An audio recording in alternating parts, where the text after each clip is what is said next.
Good morning. Hi.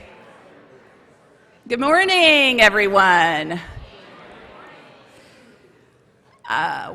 Again, I'm Uzra Zaya, the CEO and President of AFP, and I want to thank all of you for joining us so bright and early this Thursday morning. And I want to thank AFP's incredible team, Liz Hume, Jessica Baumgardner-Zuzik, Sarah Brown-Campello, Stephanie Budiker, Amina Ayazi, Meher Akremi, and our incredible team of volunteers for making day one such a success. Thank you.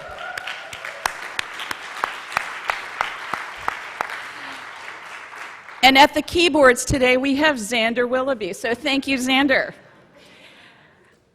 I'm going to start the morning just with a few housekeeping announcements for you all. And I want to remind everyone, please keep tweeting hashtag PeaceCon 2019, which trended on Twitter yesterday for DC, so way to go. We have another hashtag Seizing Peace. I'm going to shamelessly promote myself and remind you that my hashtag is Uzra Zaya, and I'm looking to break 600 today, so please help me with that. For those of you who have not downloaded the conference app, I highly recommend it. It's got up-to-the-minute information. We've had a few changes in our program for today and tomorrow, so you can find the app in the Apple App Store. Just search PeaceCon.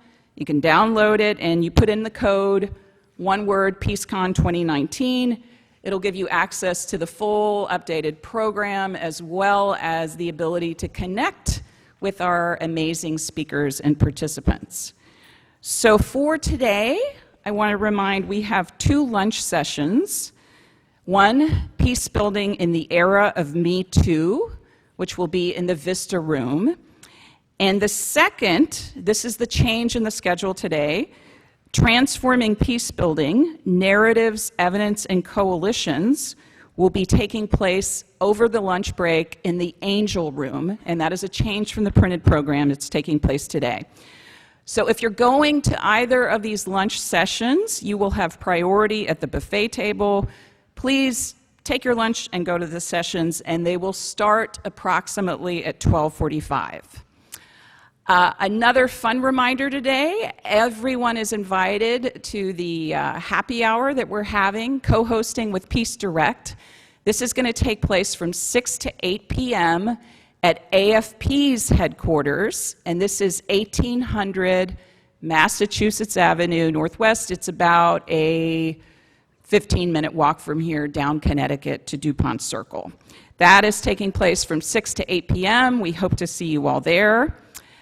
One final note, I want to thank Activate Labs, who's in the foyer with our other sponsors running their beautiful resistance store, which includes 30-plus peace posters, earrings and jewelry made by detainees with respect to those prevented from claiming asylum at the U.S. border.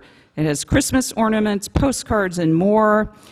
All proceeds from these sales will go to support the living expenses of these asylum seekers as they look to start a new life, and it will support their other friends they left behind in immigrant detention. So you can stop by the Activate table to learn more. I want to thank Monica Kurka, the founder and director of Activate Labs, who is with us right now. Hi, Monica.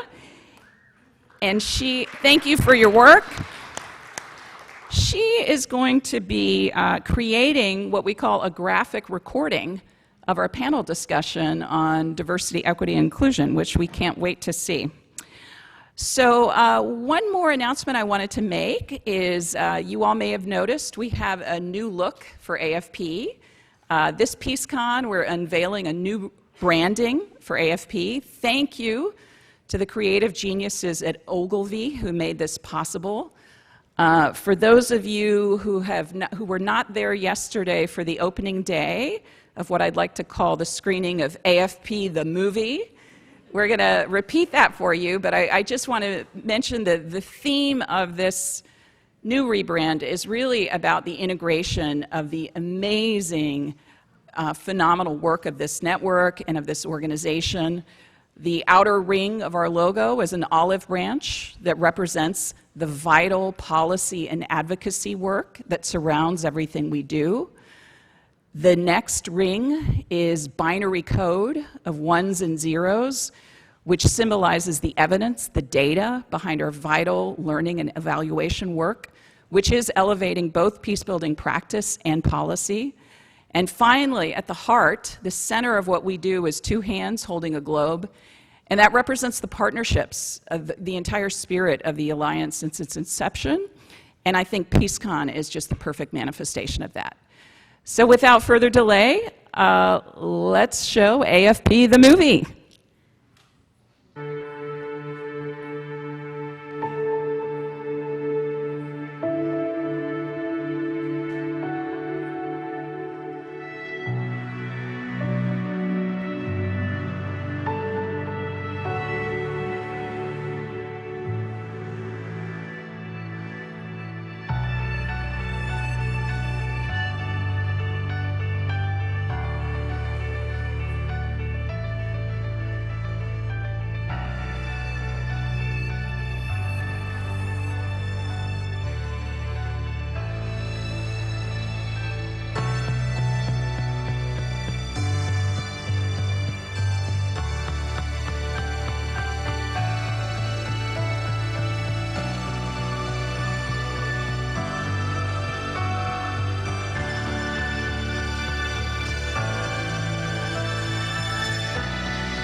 So thank you. And I want to thank you for joining us for what I think is a vital discussion this morning with an absolutely inspiring lineup of panelists. Liz and I chose this topic, diversity, equity, and inclusion, for this plenary session in recognition of a simple fact. DEI is both the right thing to do, it's the smart thing to do, but somehow it remains a difficult thing for many organizations to do well. Substantial research has shown us that organizations that are more diverse and more inclusive are more innovative and impactful. And yet, the peacebuilding field is no exception to a truism that finds a gap between staff and leadership when it comes to representation of women, and a more acute exclusion when it comes to representation of persons of color across the board, particularly with respect to organizations based in the United States. We see this reality in AFP itself, where within our small and mighty team, 75% of the current staff are women, yet 33% of the current board members are women. Meanwhile, persons of color represent 38% of our current full-time staff, but just 17% of board members. To further inform today's discussion, we conducted an analysis of AFP network members based on publicly available information, looking at representation of women and persons of color at the leadership level. And I have to give a huge shout out and thank you to AFP's researcher, Gretchen Sandals. Thank you, Gretchen, for conducting this exhaustive research of our 110+ organizational member network. Now, the bottom line conclusion that we found is overall, AFP members are doing okay defined as not terrific, not terrible, with respect to representation of women in leadership positions. But unfortunately, our network is doing much worse on representation of persons of color in leadership positions, and we are lacking data with respect to persons with disabilities. Now, to put it in perspective, on representation of women in leadership positions, the statistics for AFP member organizations are comparable to other counterparts across the nonprofit sector. We found that 43% of AFP members have female CEOs, 36% have female board chairs, and 45% have gender-balanced boards, defined as boards that are at least 50% female. Now, by comparison, a recent quantum impact study of over 800 U.S. development organizations found that 44% of leaders in the global impact sector are women, and 20% have gender-balanced boards. So with respect to gender balance in the boards, we could say that AFP is actually, our network is ahead of the comparable development sector. A 2017 board source study of nonprofits writ large found that 72% of CEOs were women, so I think you do see a high representation of female executive leaders in this sector. 42% of board chairs are women, and 48% of board members are women. If we look at representation of persons of color, I think we have to say that our network still has a long way to go, as do organizations in the global impact sector and nonprofits writ large. Looking at AFP member organizations based in the United States, 17% have non-white CEOs, 21% have non-white board chairs, and just 23% have equitable representation of persons of color on their boards, defined as at least 35% non-white. Now, to make a comparison, the quantum impact study of the development sector found 16% of leaders in this sector are people of color, and only 20% of organizations have equitable representation on their boards. This is very comparable to what we found for AFP's network. Unfortunately, as I mentioned, we were not able to collect information on representation of persons with disabilities within our network. So as an alternative, I'd like to mention the exemplary work of some of our members on this issue set. Our research found that Chemonics and World Learning are providing excellent examples that are proactive on what can be done. Chemonics offers disability inclusive development as one of its technical areas of expertise. Meanwhile, World Learning has established partnerships with disabled persons organizations in the U.S., including Mobility International USA, the U.S. International Council of Disabilities, as well as partnerships abroad. One observation from our examination of AFP member websites, and I would say including our own, is the absence of images of persons with disabilities, despite substantial representation of diversity in the form of local peace builders, women, and youth.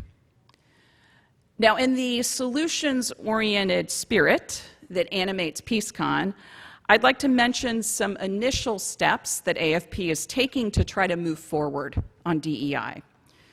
First, our board took the decision last June to set a target for achieving gender parity and greater diversity on our board by the end of 2020.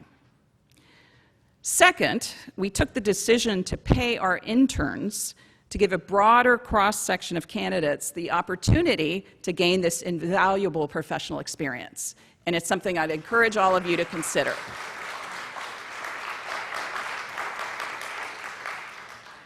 Third, this PeaceCon and future AFP events will have no single-sex panels, no more manels, no more fanels of more than 2 people.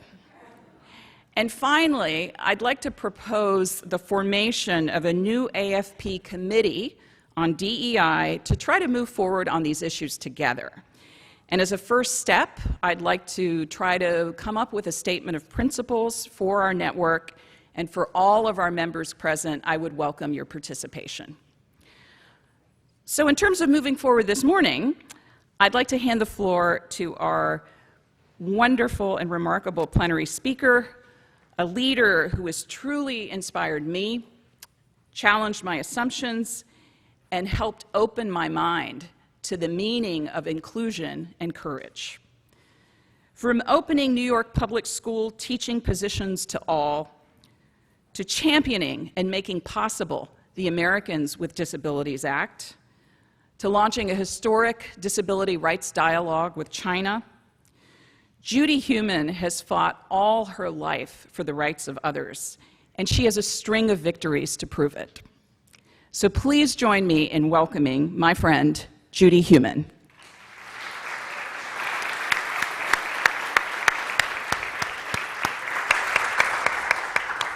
So I'd like to thank Azra, and I'd like to start off by discussing the issue of leadership and how nothing, regardless of what we're looking at in DEI or other subjects, really moves forward without the leaders of the organization. And when I had the privilege of working in the Obama administration at the State Department as the Special Advisor for International Disability Rights, Azra was the person that I worked most with in DRL. And outside of the fact that she, as you know, is an incredible leader and spokesperson, she really was willing to take on the issue of disability as we were moving forward, trying to get the Senate to recommend that the President ratify the CRPD, Convention on the Rights of Persons with Disabilities. How many of you have heard of the Convention on the Rights of Persons with Disabilities? How many of you have read it? Okay. How many of you have a disability that you may not be disclosing? Anyone with diabetes or depression or other? So I think it's important for me to ask the question regarding how many of you have disabilities, and I know that at least 10 to 15% of you do. And I think it speaks to one of the issues that we need to be addressing when we're looking at DEI or whatever the subject is we're looking at. And that is that disability is something where, on the one hand, we cut across all groups, all racial groups, religious groups, sexual orientation, socioeconomic, et cetera.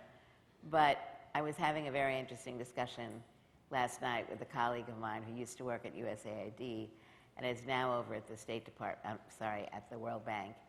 And we were bemoaning the fact that kind of regardless of where you go, it is typically completely unusual when the litany of all the different groups in diversity that we're concerned about includes disability.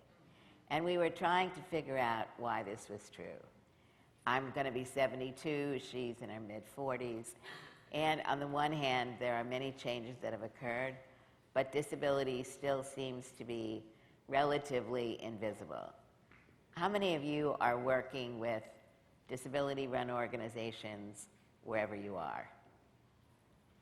Okay, so I see 2 hands. And I think one really needs to ask yourself why in the field that you're working in, it is possible not to be working with disabled people's organizations, whether you're in the United States or in another country. Because when we're dealing with issues around peace, when we're dealing with issues around violence, et cetera, obviously the victims are those who also acquire disabilities, whether they're visible or invisible. And the inability to be able to break bread together, to speak with people together, to get a better understanding of who the population of disabled people are, how they're being impacted, how policies and practices are, in many cases, not inclusive. that to me is something that we must be addressing. And all of you in this room would not be in this field if you didn't consider yourselves progressive individuals who are really trying to change society. There are, according to the World Bank and World Health Organization, from 10 years ago almost now, 1 billion disabled people in the world. In the United States, we're talking about 56 million disabled people. And those are huge numbers. And when we look at the numbers from the World Bank and World Health Organization from 9, 10 years ago, you know that those figures, A, were low estimates. It was 15% of the world's population. And when you look at the developing countries, the figures that we see are between 18 and 25%. So in countries that are poorer, more at greater conflict situations going on, refugees, et cetera, you know that the numbers of disabled individuals are much higher. So I'd like to give you a little bit of information about myself and work that I've been doing over the years and why I've been doing what I've been doing. And I guess I can start with why I've been doing what I've been doing. I had polio in 1949.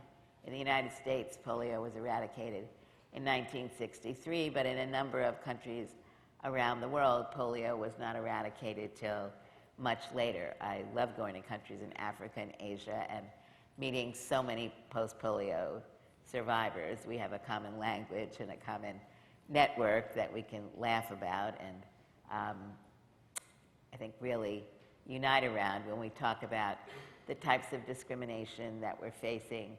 Pick a subject, it is there.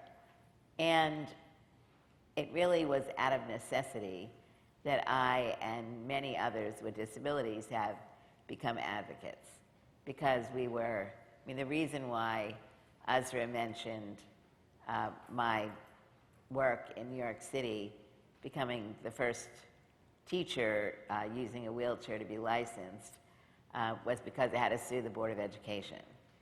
This was in the early 1970s when we had no laws in the United States prohibiting discrimination at the national level. Some states had some laws, but it's kind of an interesting story.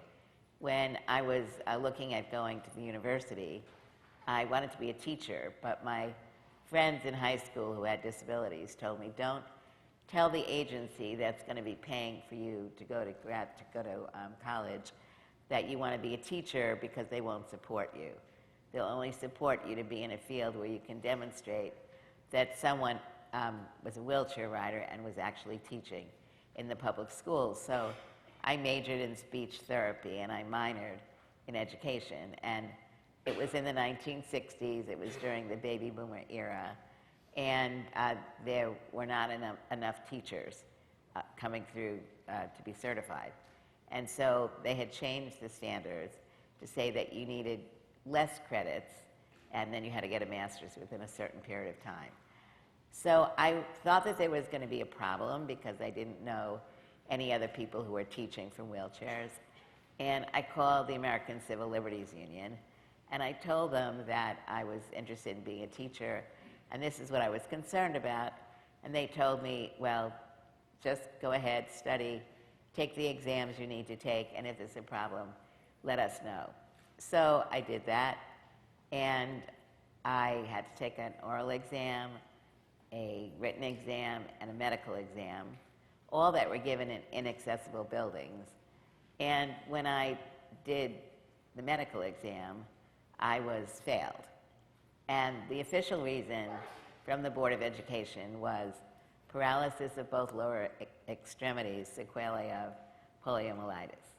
So in the United States today, we would not receive a letter like that because it's so blatantly illegal.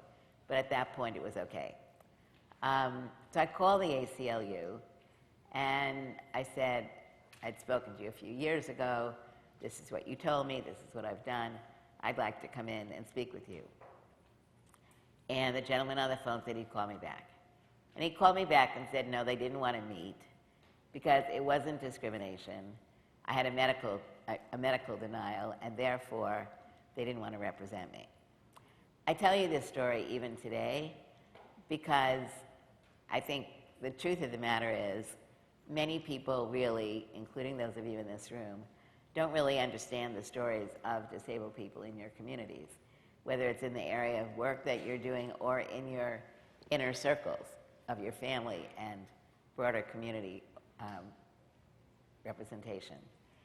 And in order to really be able to truly reflect equity, justice, you must be looking at the barriers that you, in your own personal mind, have put up, and what is needed to be done in order to remove those barriers. So a lot of the work that I've done, I was a teacher for 3 years, then I worked in the nonprofit sector for about 20 years with setting up disability rights organizations. And the goal then, like the goal now, was to enable disabled people to live their lives like anyone else and to be able to really break open discussions that allow people to look at why there are such strong barriers for disabled people being able to become represented as equal members of our society.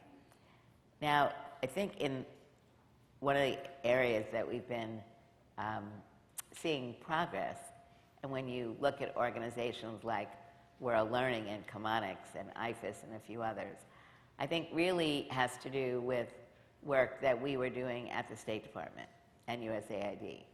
And that's because we began to really require that disability be a part of the work that these organizations were doing. Now, were we enforcing it the way I think it needs to be enforced? No, but we have seen progress in that area.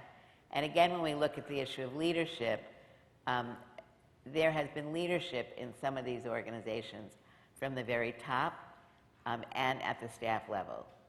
Staff that have been dedicated to working on disability, regardless of the size of your organization, having someone within the organization, and depending on the size of the organization, the ability to really get to understand what is the work that your organization is doing and how does disability fit into the work that you're doing, putting a disability lens on the work that you're doing. So Chemonics and World Learning really have not only begun to do some work with disability organizations, but equally importantly, they've been doing work internally to really do training of their staff around issues of disability, looking at human resources, looking at board selection, looking at what you're doing in the field, really enabling honest and open discussions to be occurring where you can be not only inviting people from the outside, but I think what we've seen across the board is when you begin to talk about disability, for example, in a human resource framework, and you tell people that you are sincerely interested in diversity and that disability now does include diversity, and if you ask people to self-disclose, you will see an increasing number of people who will self-disclose. People with diabetes, with heart conditions, with cancer, with lupus, with on and on and on. There are hundreds of different types of disabilities. It's not the issue of disclosure that is the only thing that we're looking at, but we're giving people like you the opportunity to really talk about, why are you not talking about this? What impact is that having on you and your performance at work? I love to tell the story that I was working at the World Bank, and I was in India, and I was with the country director and the staff. And we were talking to them about the work that we were doing. I was the advisor at the bank. We were talking about the work that we were doing to include disability. And after I gave my presentation, we opened it to Q&A. And this man raises his hand, and the director leans over to me and says, "This is my lead guy on, I don't remember what." And he gets up and says, "I have diabetes." The director, who was close to this man, had no idea that he had diabetes. It didn't impact his work, but the fact that he didn't feel comfortable to talk about it was something which was of concern. And I think that was a strong message to the director. So work that we've done at the Department of Education when I was an assistant secretary, at the World Bank, and at the State Department as examples, really needed the support within the organization of people who had knowledge and expertise on disability, so that as people like yourself were beginning to move forward and look at what you needed to do to be more inclusive, no question was a bad question. No question was disrespected. We really wanted to enable people to have the opportunity to explore the work that you were doing and to really be able to enter into dialogue about what needed to happen to put, as I call it, a disability lens on your work. And in the fields that you're working in, you don't really have to look very hard to find disabled individuals. You don't really have to look very hard to sit down and invite people in and start having discussions, or to go to their organizations, or to speak to people on the street, to the beggars, the homeless people who have disabilities, to begin to get a better understanding. And I think the reason why it's really important to have a better understanding of the situations that people are existing in is to enable you to look at how can these issues impact on the work that your organization is doing. So I'm not coming up here saying that you should start something new. What I am saying is that it is impossible for you to do your work completely if you're not looking at disability and how it impacts on your work. And the only way you can do that is to speak to people who live this every day and to have dialogue with people.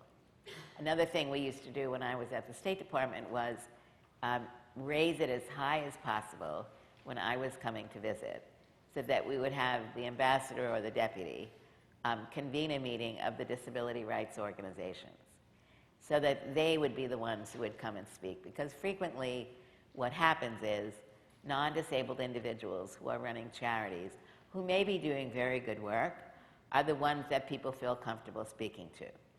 And so the ability to bring disabled people in and for you to go to their organizations and work with them really allows you to get a better understanding of what's going on and gives you a greater opportunity to really look at what are some of the essential issues in the areas that you're working in that could benefit from the inclusion of disabled people. So today I really wanted just to give you, I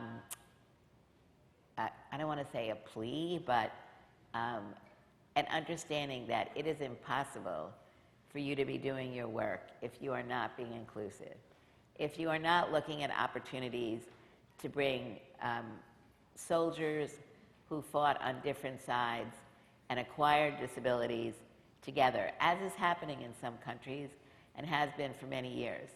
If you don't know those organizations, you need to know them. And you should learn about organizations like that if they don't exist in the areas that you're working in. You really need to look at the issue of empowerment of disabled individuals. The Convention on the Rights of Persons with Disabilities, which came into force in 2008, has 176 countries that have ratified. Unfortunately, the US is still not one of them. But there is a growing movement of disabled people. Groups like the International Disability Alliance. The International Disability Alliance now represents 13 major cross-disability organizations and others that are single-focused disability groups. They are a wealth of information. There is more work out there than we can do, but we cannot do our work if we are not really looking at the depths of the issues that are plaguing our countries. We need to recognize that you are the leaders in your organizations, and you have, in some cases, people in higher leadership positions. You need to have discussions with them. You need to really look at why it is that this issue has not been on the table. And I think the next time USRA gives a presentation about data, at the very least, there should be a column which can have 0 in it. But not even having the column really speaks to the problem. So thank you very much.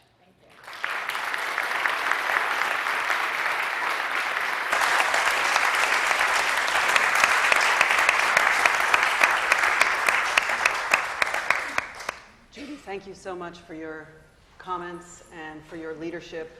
I can't imagine what would have happened if you hadn't gotten your teaching license and been able to enlighten all of us here today. Uzra, thank you for featuring this on your plenary session on day 2. My name is Carla Coppell, and I'm currently at Georgetown University, and I run a program that is focused on how to transform international affairs education so that the issues of diversity, equity, and inclusion are part of the preparation of the next generation of experts. And so I'm honored, Usra, that you have invited me to moderate this conversation and to elevate this discussion writ large.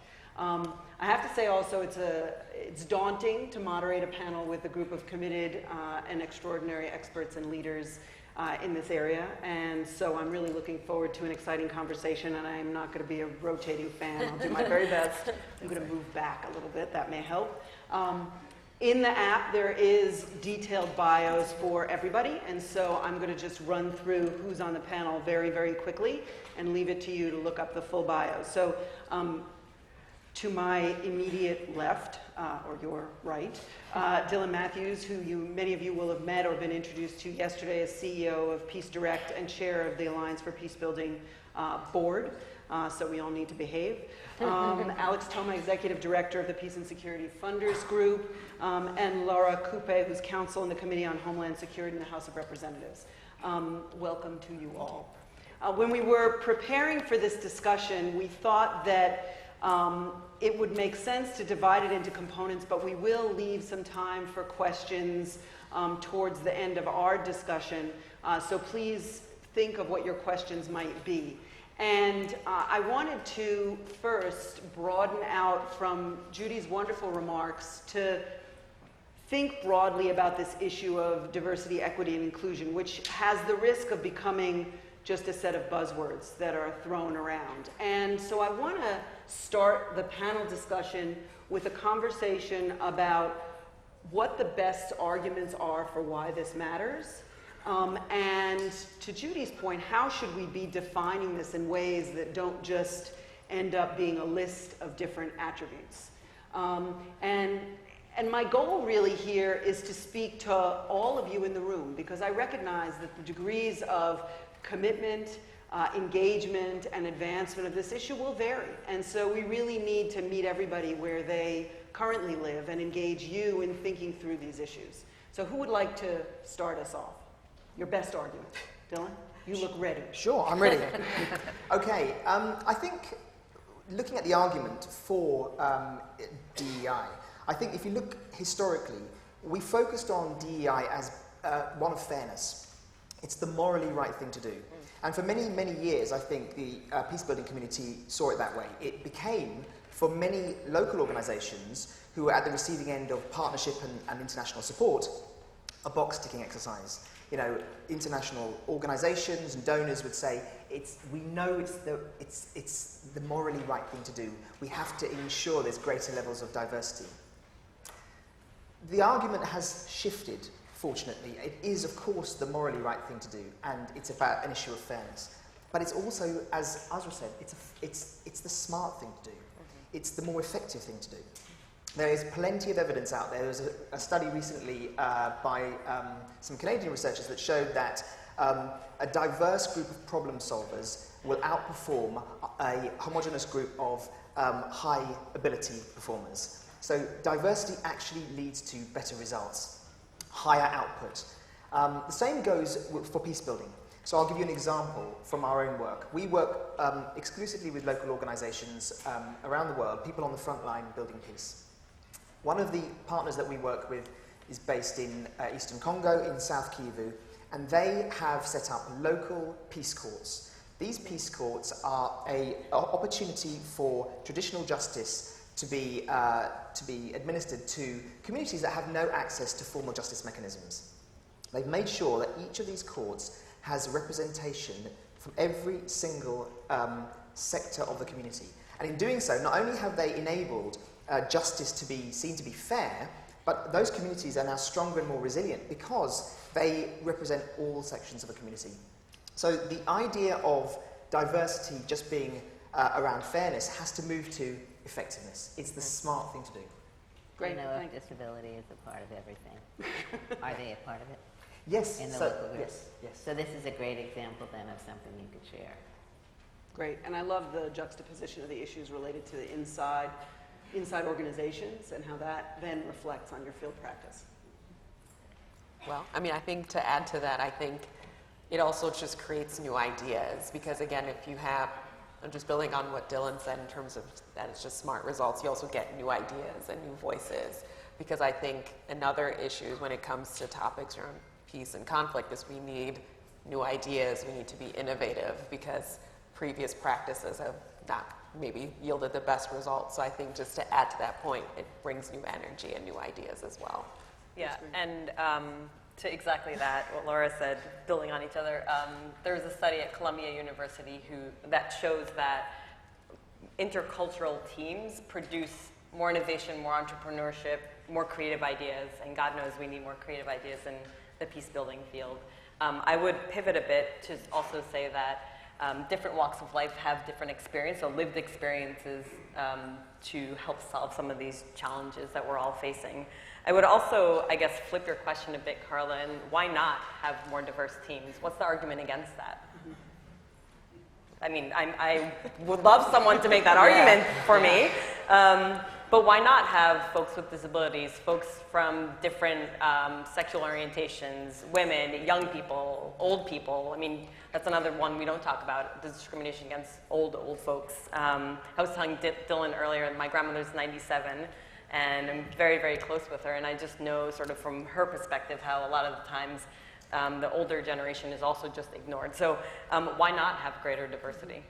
Well, I think the question, and I'll sort of follow up on you posing that is, today, and I'm sure this is in some of your heads, a lot of people will say it's not that I don't want diversity, it's that it's hard for me to find people from all of these representative groups.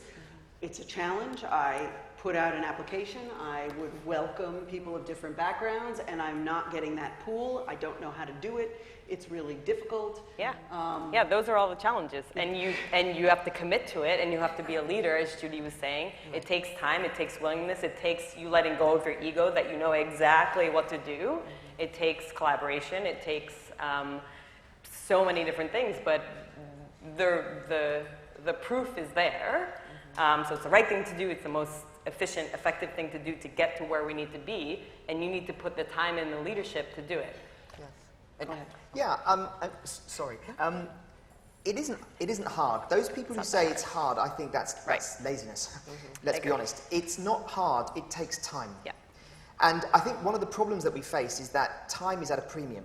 So in our world, in the work that we do, we're under extreme time pressures. We're working in contexts that are very volatile. And so we make excuses for ourselves. We say we just don't have the time to do this. And that's the false economy. That's the grandest of the false economies. You know, if we continue to use that same excuse that we just don't have the time, our peace-building outcomes will be diminished. Right. And that is, that's something that we have to recognize. And I just a personal quick anecdote. So I grew up outside of London in a village where we were the only brown family. I made friends with the only disabled child in the village. So there was the brown kid and the disabled kid who became best friends.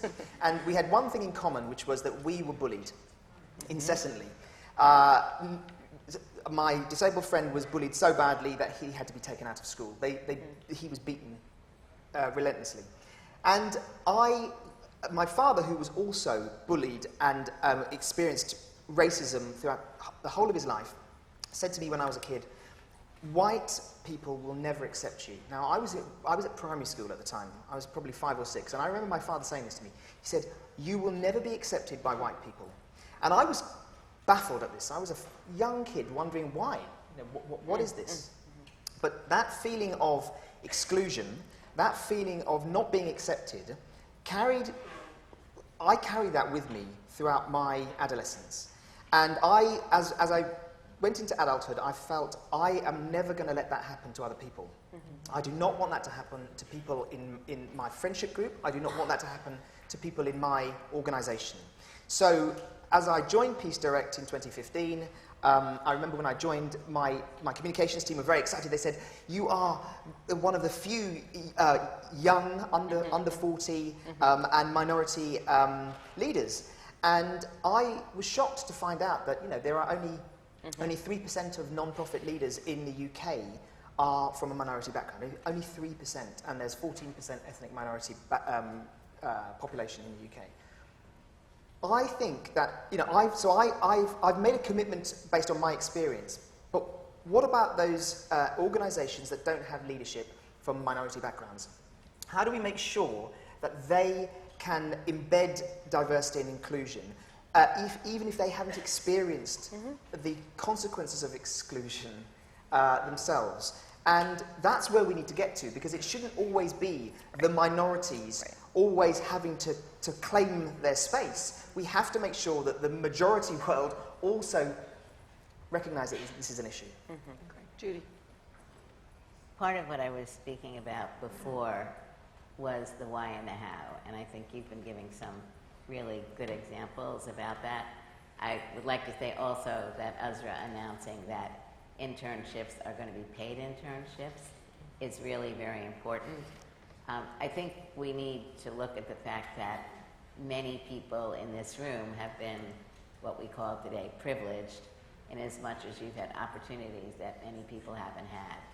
And so again, talking with people who have this experience and recognizing the fact that internships, mentorships, people not coming with a set of skills that are refined the way you would like them to be, does not at all mean that they cannot and are not currently leaders, that just need to be given more nurturing and opportunities. And once we can look at the fact that we've really reflected and spoken to people to learn about what it is that they feel has held them back, then I think we can be doing great work. Obviously, there's more and more studies on the issue of diversity. And when I talk about disability, I am really talking about black and brown and yellow and on, disabled individuals.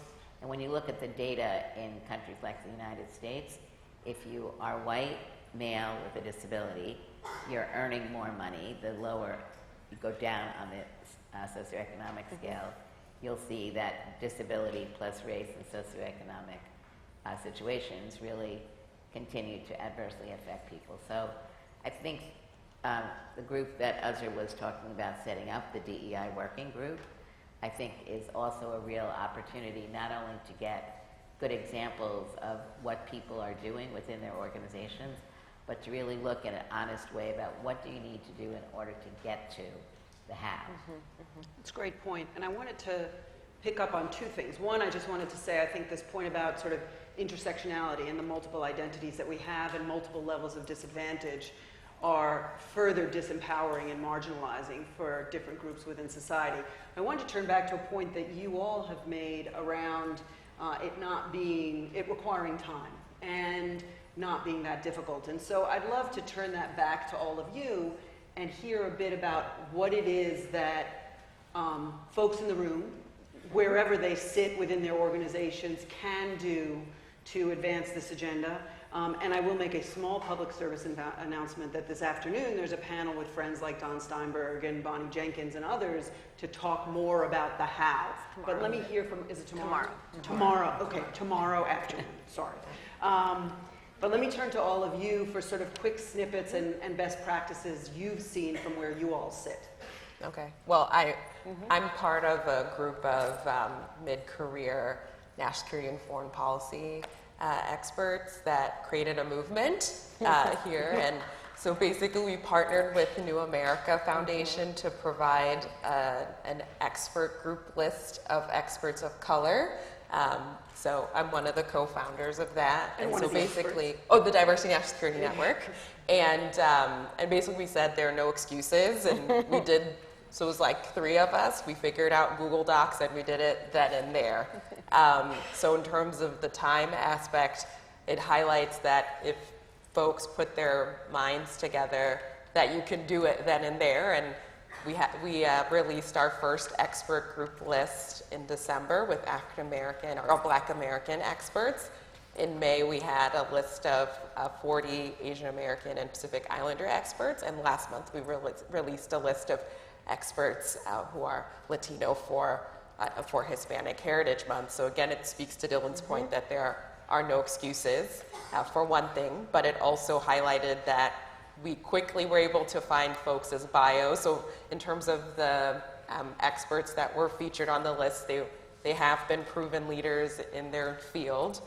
They have published, they are experts, and we believe that they deserve to be honored and be recognized, especially if your organizations are looking for senior leadership roles. But it highlighted that was something that 3 Black women were able to do in a short span of time.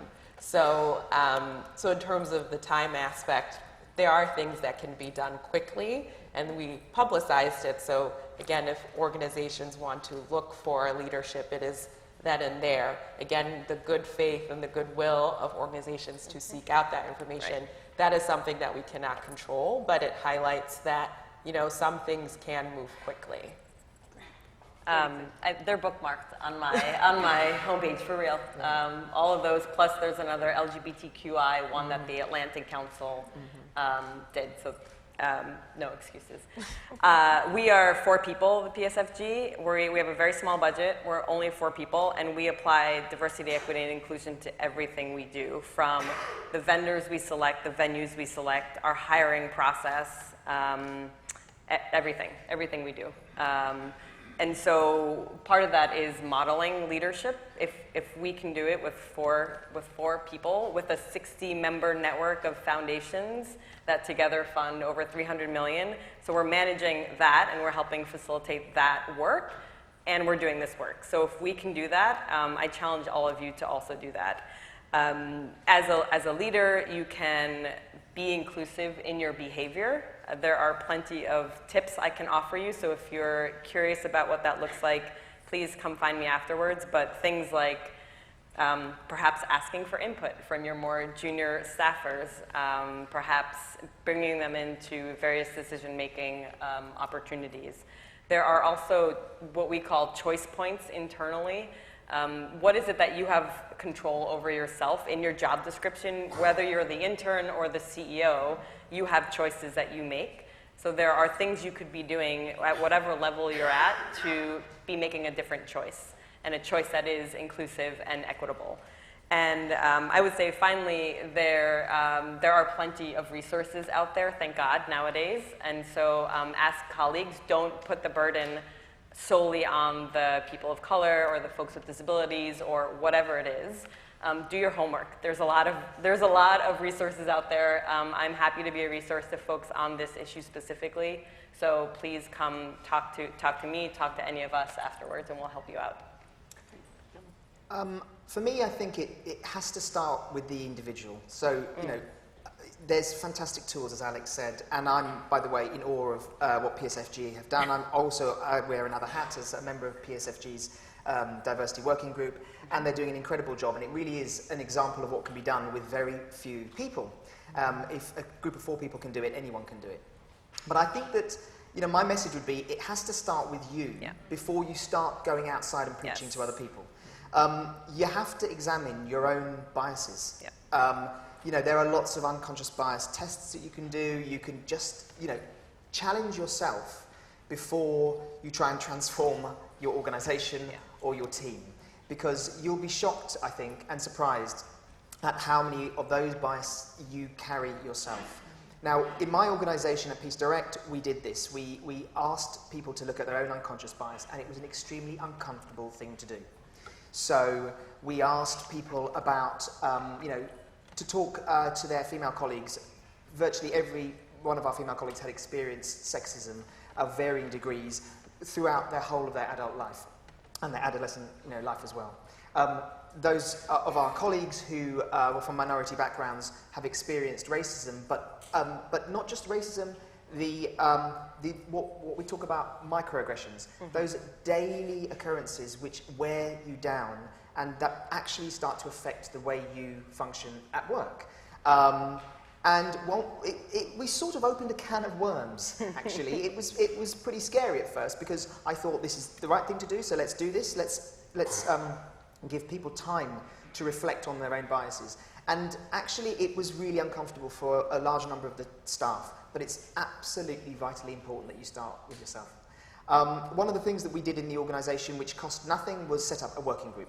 And we opened that up to anyone in the organisation, and it was fantastic because it was 3 junior staff, 3 officers, and they report directly to me, and we have given them the mandate to propose changes to the organisation that will go from me straight to the board.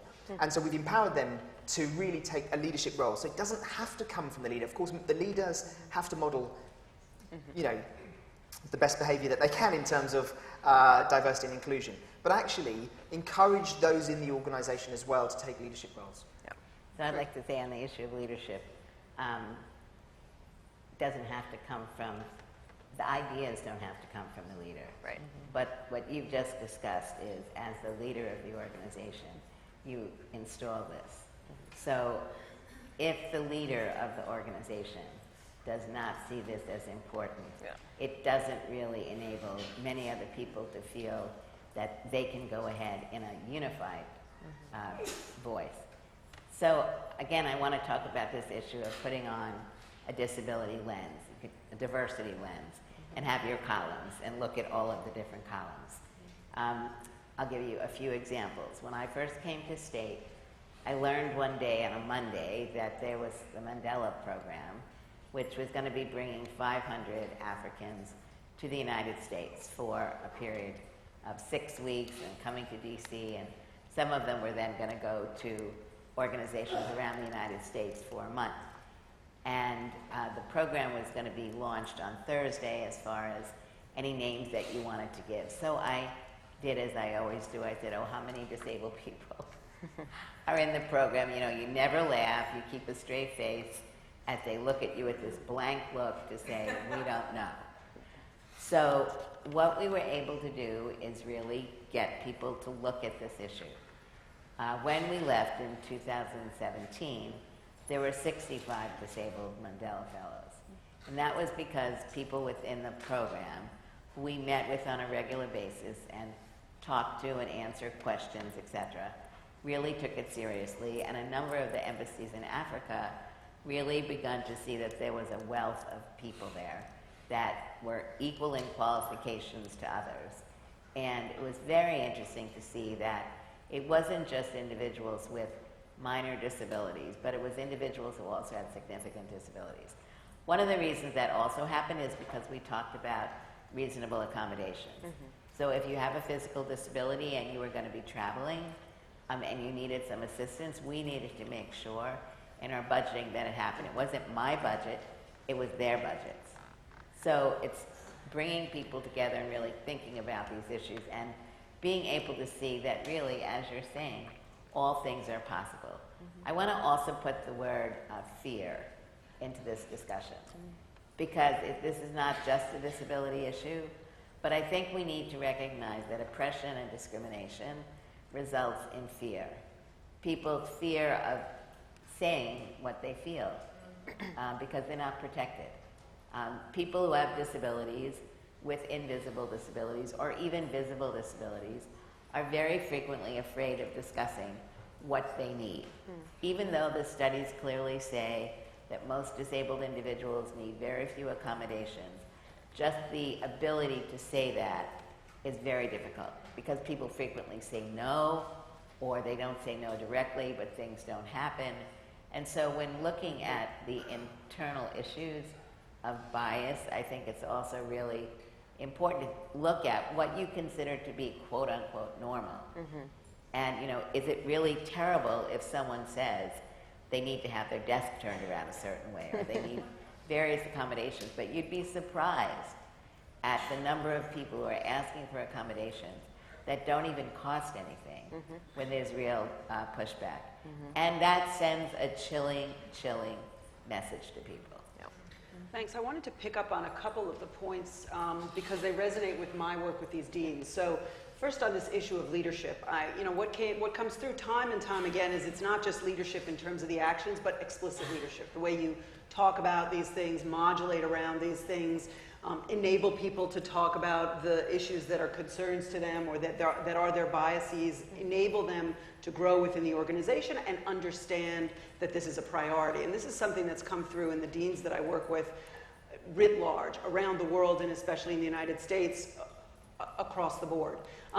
The second piece is this leadership from the next generation and how young people are really driving this agenda forward. And that plays out in various ways within the academic environment, in terms of pushing for coursework, in terms of pushing for an emphasis on this, but it also provides an enormous resource for organizations in the room working with their younger employees and enabling them to take a leadership role. The second piece I wanted to pick up on was this question of data gaps, because I think the problems with the absence of data result in an inability to move this within a given organization, but also within our field programs around the world. We don't know who we're reaching and who we're not reaching. And so if we're talking about whether or not we're ending violent conflict, how do we even know if we're ending violent conflict for everyone if we're not surveying marginalized groups, if we're not surveying people with disabilities, if we're not breaking down our data, if it's not sex disaggregated? And it leads to a bias in our data because we say, oh, we've ended violent conflict or we've eliminated extreme poverty, when actually we don't know. We're looking at a per capita GDP measure, or we're looking at the reduction in levels of deaths writ large, when those that remain may be in these small groups that are not being reached or really large groups that are not being reached, and the data is masking that. You look like you want to say something. Yeah. Absolutely. Agree wholeheartedly with that. And I think one of the big challenges that we face when we talk about peace building around the world is that local actors, we've talked about different groups here in terms of women, people of colour, disabled groups, but actually one of the common threads that we see in the work is that local civil society as a whole is marginalised because the international system is set up in a way that doesn't support local agency. So what we have right now is a model of assistance that came from the 1950s, which is about us doing things to other people. We help others. Okay, that development mindset came post-war and still permeates how we do business, okay, in peace building and humanitarian work and development. And what that means is that we have us identifying beneficiaries. Even the language talks about, people receiving aid, not having agency themselves. And one of the big challenges I think that we have seen in that we've talked to over 1,000 peace builders in the last year about this issue. And they always say to us, the international community only looks at the sort of apex organizations in our country, the tip of the iceberg. They look at those ones who are strong, know how to play the international game, they have their fancy logos and their fancy vehicle, and underneath that pyramid you have hundreds or thousands of fantastic organizations who don't get a look in. They don't get funding. They are told that they don't have capacity. They have no capacity. They are not to be trusted. We're in a safe space here, so I'll tell you a little story. I met with a government representative. I'm not telling you which one. They said to me, the Congolese cannot be trusted. The Congolese do not make good partners. Now, this was a government representative who was actually analysing, based in that country, based in Kinshasa. And so she became part of the problem. She was part of a system that said there are certain groups of actors, local actors, who can't be trusted, don't have capacity, and then can't, and therefore have been airbrushed out of peace building. And we believe that local peace builders, civil society, represents the largest untapped source of peace building potential globally. And we aren't tapping into that. The international community is not tapping into that. So this idea of mapping, this idea of actually doing a proper analysis of who are the stakeholders who are going to build sustainable peace is so important, but we don't do it. Why? Because, again, it's the time pressure. Let's just go to the guys at the head in the headquarters office in the national capital. Let's work with them. Let's not worry about going into the villages and figuring out who are the people who build sustainable peace in those communities. I think this problem is getting worse. Oh, yeah.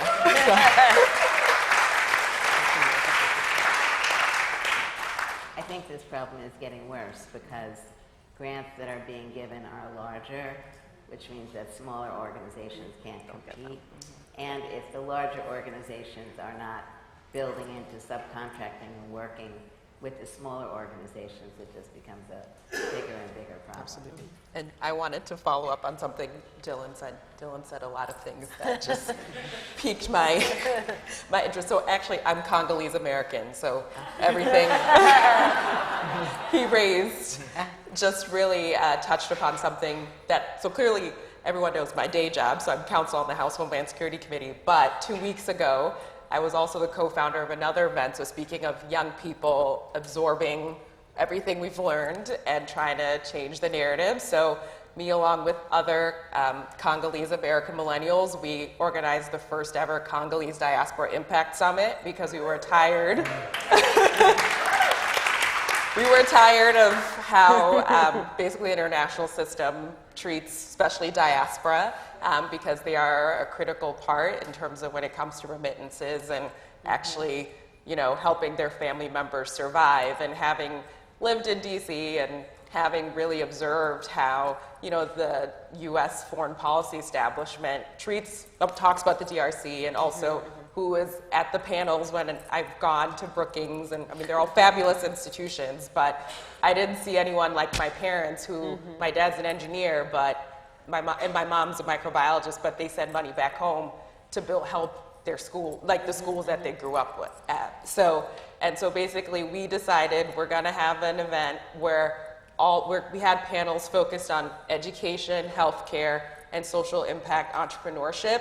All of our panelists were of Congolese descent, and they did project work in the Congo, and we had a dialogue with those who wanted to support the diaspora as well as, and the diaspora as well. So we wanted to basically counteract that narrative of what that individual told you, and basically start a new conversation. And when it came to funding, like Judy was mentioning, no one really wanted to give us money, but we were able to pool resources together, and our event was sold out for the tiny space we had in New York. It was at Civic Hall, and it was sold out. So it highlighted again that, especially for young people in the audience, I'm a millennial, and we've heard a lot of no's, probably from folks who are older than us, but it highlighted again that we can change that narrative. And then also I would say, to the international, establishment, or when they do think about communities like diaspora, there are folks that have insight to schools on the ground, the hospitals. They're the ones actually doing the work, using money from their paychecks to do that. So hopefully, as folks think about engaging new constituencies, to also listen and also look at the work that they've been doing. So just kind of to build on everything Dylan had shared.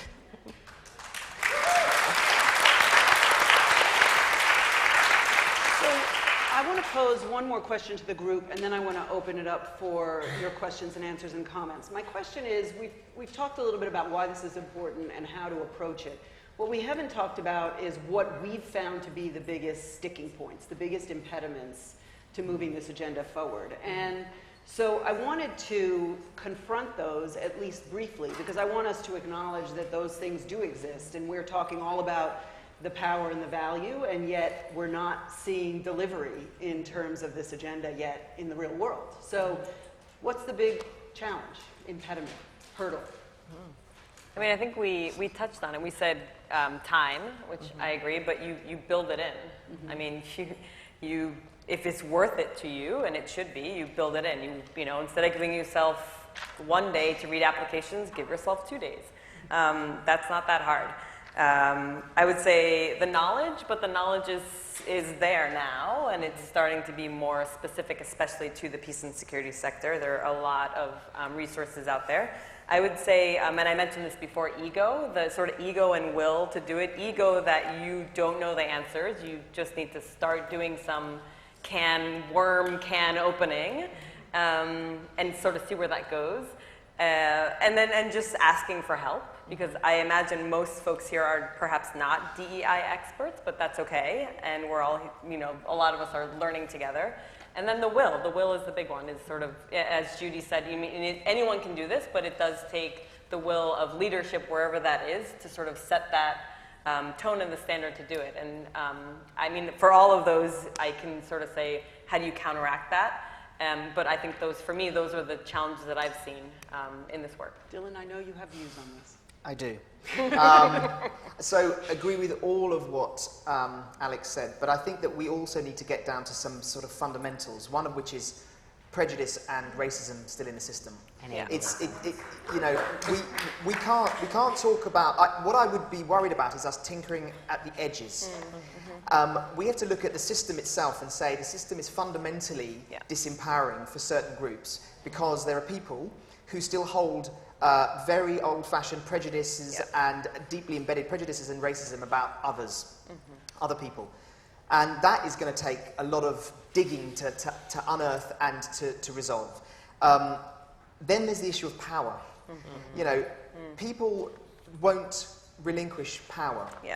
And if power is not redistributed, we're just tinkering around the edges. So the disempowerment of communities, civil society groups, youth groups. Look at the progress study on youth and what people said about young people. You know, one of my team went to Central African Republic recently.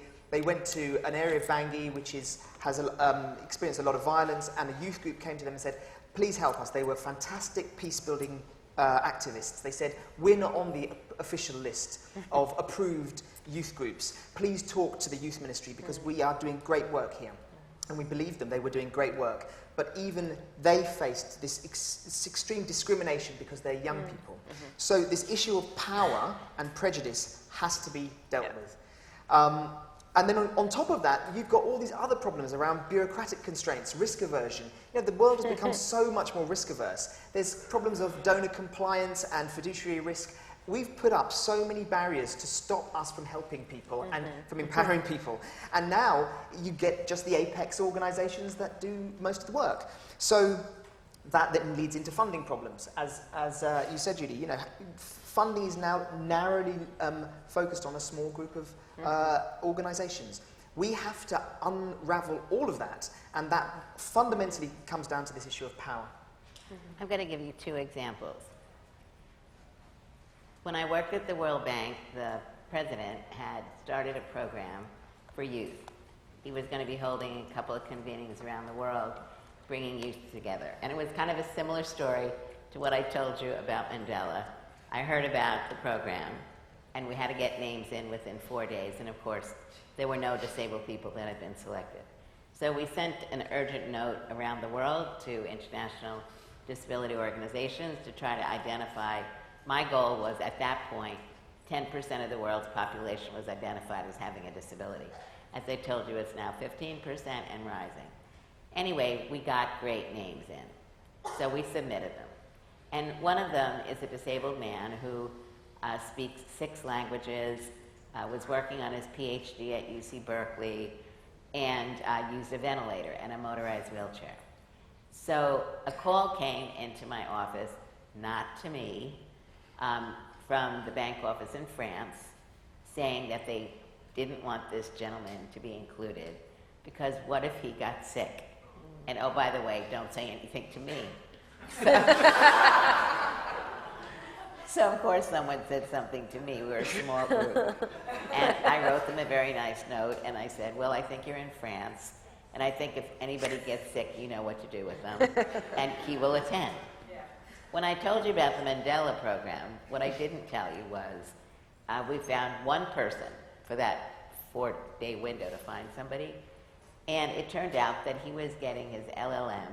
He was being sponsored by the Open Society Foundation, and he was at American University. We got a call, again, not to me, but to the other person in our office, saying they were really worried. They didn't know how this gentleman was going to make it to the State Department and to the White House. And Kathy and I, who I was working with, kind of laughed and scratched our heads and said, this gentleman came from Uganda. He was living in the United States. He was on a scholarship, getting his LLM, and we were sure that he could find his way from American University to the State Department. Now, I tell you these 2 stories because on the face of it, it's completely ridiculous. But it was not at all ridiculous to the people who were making these decisions.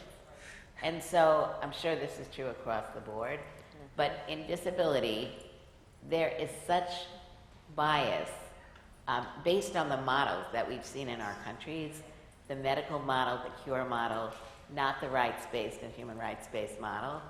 I think that's really, for me, one of the most important things is to really begin to, and I can work with Uzra in helping you get information and things you can read and people to work with, but you need to change the way that you're looking at disability. It needs to be seen on par with everything else that you're doing. It needs to be seen as a human rights issue, and that will really help move this issue forward.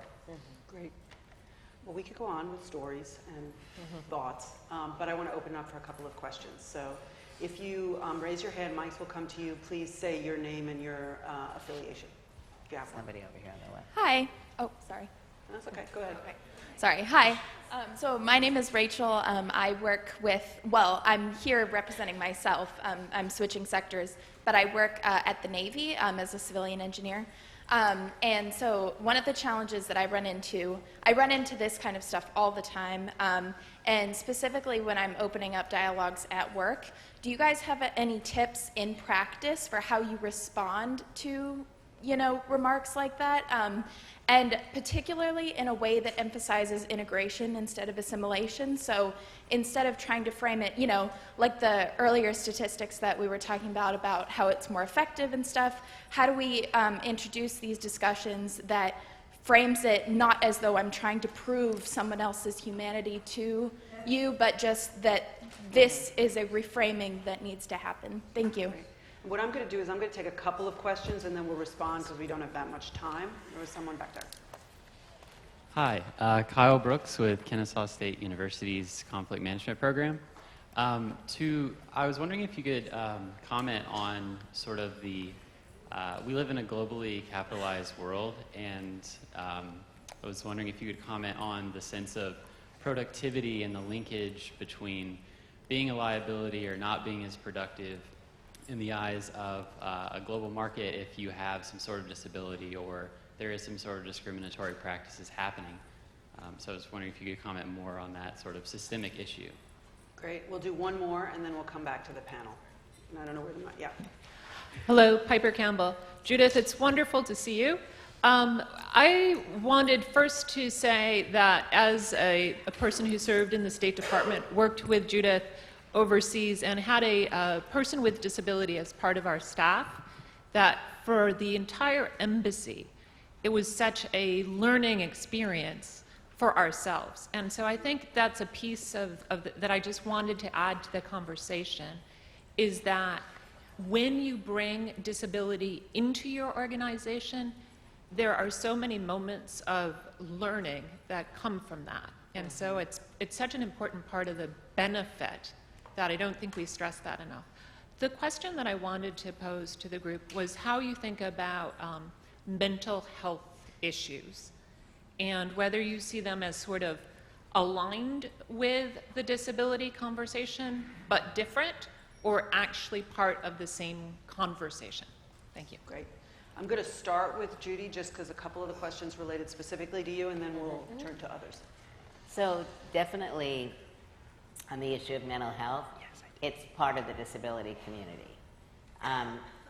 If you know the Americans with Disabilities Act and you look at the definition, psychosocial disabilities are a part of the ADA, they're a part of the Convention on the Rights of Persons with Disabilities. But I think it's a very important issue because there really, in many ways, is a pecking order in the area of disability, in as much as those people who are more stigmatized are, in many cases, less likely to be getting the resources that they need to be able to organize and address many of these issues. You'll see more now, like with the International Disability Alliance, that there is an international organization that does deal with people who have psychosocial disabilities, which is run by people who have psychosocial disabilities. It's a huge issue. Depression, anxiety, on and on, are such a major problem. I mean, problem in as much as the discrimination and the lack of services that people are getting. And really, I think what's very important and empowering, like with any group, once people are more included and are listened to and are seen as sources for resolving problems, then I think that also helps really improve the value that people put on their own lives. I think there was another question about liability and employment. Is that right? I'm happy to talk to you about it afterwards, but the studies that are out there really do show that not only, I'll tell you a story. I was at a conference of the National Governors Association, and their focus that particular year was on disability in business. And there was a man there from a company in Baltimore that it was dealing with manufacturing glass for doors and things. And he was afraid to bring disabled individuals in because of liability. So they brought OSHA in. And OSHA came in and did an assessment of how they were doing their work. And by making certain changes, the boss felt he could bring disabled people in. But not only was he able to bring disabled people in as employees, but the injury rate within the company went down because they in fact implemented appropriate procedures that basically were universal and allowed them to employ disabled people. Accenture, you should look at, has done a study recently on the issue of diversity, and it's similar to what we were discussing a few minutes ago about how diversity improves outcomes for organizations. And there's another organization called JAN, the Job Accommodations Network. It's an organization in the U.S. that's government supported, and it can answer anything around employment. And it's a 1-800 number, just go online. Yeah. And I don't think I answered your question. But Yeah, to your question, I would say I'm happy to give you some articles that we have. We've been compiling resources for PSFG members, so let's just connect afterwards and I can send you some specific articles. But right off the top of my head, there's, well, empathy. And I guess as difficult as that is, you could always just say, say more about that. Like, tell me more about why you're feeling this way, why you're, whatever. And then I would say there's also a training that's here if you're here local. Service Never Sleeps. They're great. Highly recommend them. And they do role plays on how you might deal with things like that. So just two thoughts. First, on how to have those conversations. There's a great management book that came out years ago called The 5 Dysfunctions of a Team. Some of you may have read it. One of the dysfunctions is about the desire for harmony. And it's very, very prevalent in our sector. So within organizations, we have a desperate desire for harmony. And that makes difficult conversations really difficult. And we need to practice how we have difficult conversations. We need to call out behaviors that are unhelpful and actually model that. But I don't know any organization that does that very well. I'm not very good at it because I have this desire for harmony in my own organization. So, I think the answer is, we recognize that these are difficult conversations and start practicing it in your workplace before it becomes an issue and then you don't know how to deal with it. So I just encourage that. The second thing is we haven't really talked about it. We've started to bring this in, this issue of neurodiversity, which is the sort of the latest frontier. And so in answer to the question around mental health issues, are they part of the conversation? Of course they are. And actually, in the UK, I think it's PwC and some of the big consulting firms have really embraced this issue of neurodiversity. And I think PwC have committed to employing 1% of their workforce to be the sort of neuroatypicals, so ADHD, autism, others, because they're more productive in certain areas. The business, so in terms of the bottom line, it improves the bottom line. It increases productivity. But as a sector, I'm not sure I think we're very far behind the curve on that. I don't think we talk about neurodiversity in any organisation. So we could be learning from the private sector about actually how this improves productivity, improves the working environment, and benefits all of us. But I would say, again, asking the question of your staff around invisible disabilities, that absolutely you will find a number of people who have psychosocial disabilities, and I think getting to talk to them would really help with this. So, thank you all for your thoughts on this. The leaders of the conference have given us permission to go. We're 3 minutes over, and we will go a little bit more over. Taking a couple of more questions, we'll answer those questions, and people can fold in their sort of closing statements if they have something they'd like to say. And then I know we're between you and a break, and then we will break. So I am not in control of the microphones. Yeah. Here we go. Thank you so much for this excellent, inspiring panel. My name is Bina, and I am from the Manipur Women Gun Survivors Network, the Indo-Burma border, and a visiting scholar at Connecticut College. My question to the panel is, we have 370 million indigenous people living in 93 countries around the world. Will you consider the lack of indigenous people's participation in your consideration about diversity, equity? And number two, I come from India, where we do not have a national diversity policy. So what we did, after a series of racism and racial attacks against people of my region, we drafted India's first national diversity policy.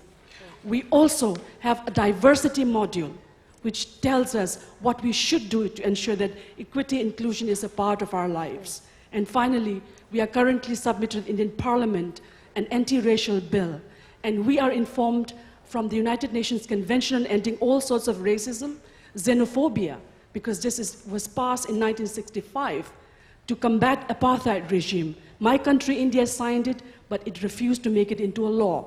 So I think we have issues, we have platforms in front of us that we can engage to create a more equitable, diverse world. Thank you. Thank you. One other? Yeah. Hello, everyone. My name is Ryan Ubuntu Olson. I work at Palladium, and I've actually been helping to lead some of our diversity and inclusion efforts in the company for the last 4.5 years.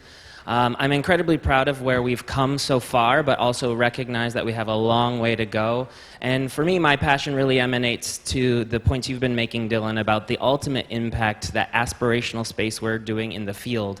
I think of young people like William Kamkwamba in Malawi, who was the boy who harnessed the wind, and recognizing that our inability to see the potential all around the world based on these biases that you highlighted is dramatically impacting the quality and capacity we have as a field.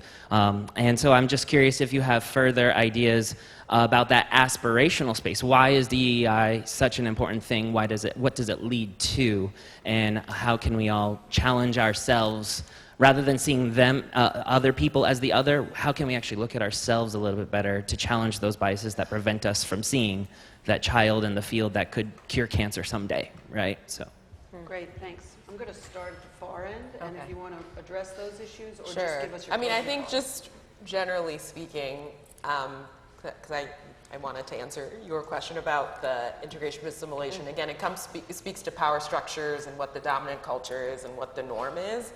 And I think especially if you come from the quote-unquote marginalized communities, whether you're a person of color, a woman, or if you're disabled, be proud of who you are, be loud and bold. I know that, I mean, Judy spoke to fear, but I think what I've learned is that, be proud of where you're from. And I mean, again, this is a process, as Dylan mentioned, in terms of how we're socialized. And I think also if you're a leader, I think celebrate those differences. Like when I told my coworkers I'm planning a conference around the Congo, because that's where my parents are from, and I shouldn't be ashamed of where my parents are from, even though the world tells me that I should be, your family's from a developing country, it's war-torn. Just highlighting that needs to be celebrated. And if you want to bring a dish that your parents make from where they're from, bring it in, even if the smell is a little different. I just feel like it's just actions like that also is normal, and so I think that's a way to address the, even the discussion on assimilation versus integration, and just creating that type of environment.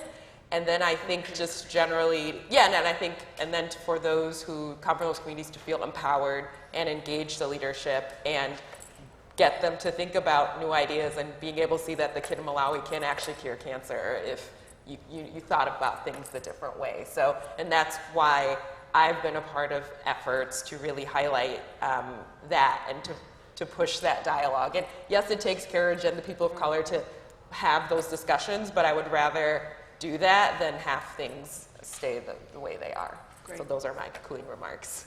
Alex? Yeah, I totally agree. I resonate with that. Of late, I have spoken publicly about being a refugee, and not many folks know that about me. And I go to these very fancy Council on Foreign Relations meetings, and that's what I lead with. And it kind of puts people aback, and it kind of makes them do like a double take. And I speak very openly about that, and I think folks should sort of think through what are your privileges, and then where are you marginalized, and speak to your marginalization as much as possible so that we can have an open conversation about this. I would say yes to your question, absolutely. Indigenous peoples are absolutely part and parcel of everything that we're doing and thinking about. So yes, to just quickly answer your question. And then the aspirational piece, world peace. We're doing this because this is what we're working on. I mean, this is our job at the Peace and Security Funders Group is to help our members, the 60 that I mentioned, be more effective. And their job is to help you all get world peace. So we're doing this because of world peace. As aspirational as that sounds, that's why we're doing this. Great. Dylan? Yeah, I guess really for me, building on this point about aspiration, I think, this stuff can feel a bit overwhelming and a bit intimidating. So I would just say take small steps. Start with yourself, take small steps, and those steps will lead to other steps. Yeah. And don't try and bite off more than you can chew. We have so many other pressures on us that we just have to have the lens, as Judy says. We must have that lens, but remember that we are making progress here, and there's things to be proud of, and there's a lot more work to be done. But it's just about never giving up hope. Keep trying.